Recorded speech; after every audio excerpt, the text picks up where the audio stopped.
Hey, ladies and gentlemen, this is Carmine Sabia for Explain America, and President Donald Trump just got backstabbed by his own Republican Party. Before we get started, please make sure you like, comment, share, and subscribe. Those little things really help us out, and they help our channel continue to grow. You know, there's a saying which says, you don't get rid of what's good because you're waiting for what's perfect.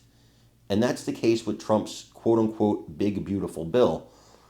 There are Republicans in the House that have stopped it from passing committee right now because they don't think the cuts to Medicare come quick enough. They don't think the taking the hammer to former President Biden's climate agenda comes quick enough. It comes, but not quick enough for them. And I'm a fan of Chip Roy, who's leading this charge. Chip Roy is a budget hawk, and I support him. But I think that, again, to get rid of what's good because you're waiting for what's perfect is not going to work, especially, Representative Roy, when you know that if we make it to your specifications, the Senate's never going to pass it.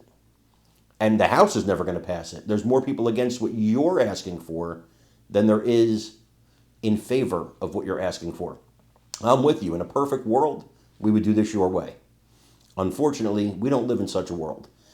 And the problem is you could get nothing instead of getting something. And going into the midterm elections, when you need to get reelected, when all of you guys need to get reelected, when we need to keep a Republican House of Representatives, you guys are going to blow this by not passing any meaningful legislation.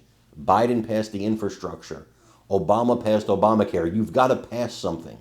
You've got to pass serious legislation if you want to be reelected, or people are not going to elect you to do this job anymore. I want to know what you guys think, so please watch this video and let me know what you think in the comments. Tomorrow, thank you so much. Appreciate it. Let's go down to Capitol Hill.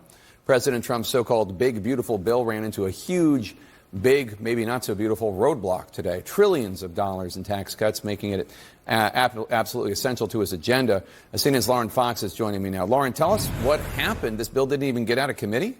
Yeah, that's exactly right, Jake. Despite the fact that a group of conservatives had been warning that they had deep concerns and reservations about voting for this in the Budget Committee, the chairman of that committee, Jody Arrington, went ahead, held the hearing, and then held the vote. That's when we saw 4 Republican hardliners vote against it. There was an additional Republican, Representative Smucker, who also voted no, but that was because it was a procedural move. It just gives you a sense of the fact that this is going to be a really tough climb for Johnson to get this bill off the House floor by the end of next week. And that was his really ambitious goal throughout this entire month, was to move this process forward, get this out of the House, and then put it into the Senate's lap. Right now, there's a huge question mark on if that can happen. The Budget Committee is going to work over the weekend with these members, try to find some consensus, then convene again at 10 p.m.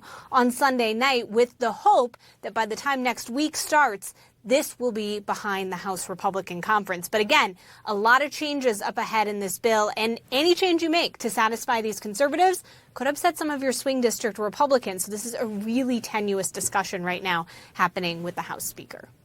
And Lauren, if this bill does manage to get through the House next week, and that's a big if, but this kind of thing usually happens. There's like a standoff and it's really ugly, and then they figure it out a few days later. But if it gets through the House, is it even guaranteed that it will pass the Senate? Well, it's certainly not going to pass the Senate in its current form. And you're already seeing a number of Republicans who are voicing concerns about some of the changes to Medicaid. Senator Josh Hawley has been clear he doesn't like the direction that that's going. You also have Republicans like Ron Johnson